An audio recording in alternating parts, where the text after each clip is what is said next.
şehadet ederim ki Allah-u Teala'dan başka ilah yoktur.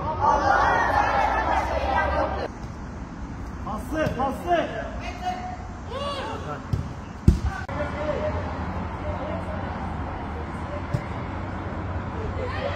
Gençlik geleceğin tohumudur. Nasıl ekerseniz öyle biçersiniz.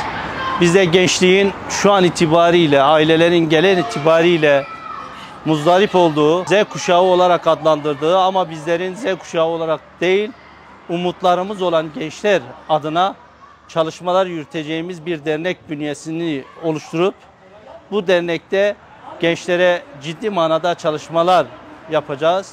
Sadece mahallemizde sınırlı kalmayacak, tüm şehire çalışmalarımızı yansıtacağız ve gençlerimizin ciddi manada hem ülkelerine faydalı nesiller yetiştirilmesi adına hem de bu ortamlardan, zararlı alışkanlıklardan kurtarma adına çalışmalar yürüteceğiz.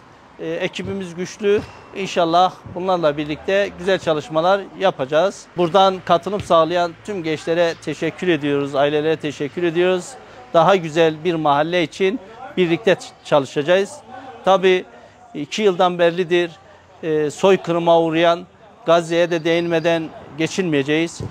Gazze'de çocuklar katledilirken belki bizler burada çocuklarımızı eğlendiriyor olabiliriz ama biz gençlerimize Gazze bilincini de buradan aşılayacağız. Gazze'nin kurtuluşu adına hep birlikte mücadele vereceğiz. Saygılarımı sunuyorum.